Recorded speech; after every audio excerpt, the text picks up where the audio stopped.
Unajua Kenya hatuko ichoma vitu hivyo. Tanzania maandamano. Tafadhali wa Tanzania, maandamano sio kuchoma kila kitu. Wa Kenya huwa tunachoma magurudumu kwenye barabara peke yake. Hiyo ya Tanzania ni mbaya. Tanzania wamechoma petrol station, wamechoma kampuni ya gesi, wamechoma nyumba ya speaker, wamechoma nyumba ya speaker, biashara za wasanii, wamechoma yadi ya magari. Umenipata? Leo tena wamechoma mabasi za usafiri za mwendo kasi, vyombo vya usafiri mwendo kasi, wamechoma train. Lakini unajua inasemekanaga aje, gari moshi imechomwa. Unajua wazungu wanasema aje, still waters run deep. Unajua maana hiyo?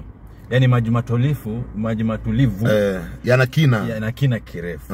Sawa, Tanzania wamenyanyaswa kwa muda mrefu, wamenyamaza, viongozi wamekuwa wakifikiria watu wako sawa, tunawanyanyasa tu wako sawa, kumbe inachemkia ndani. Wewe unajua afadhali Kenya tukinyanyaswa kidogo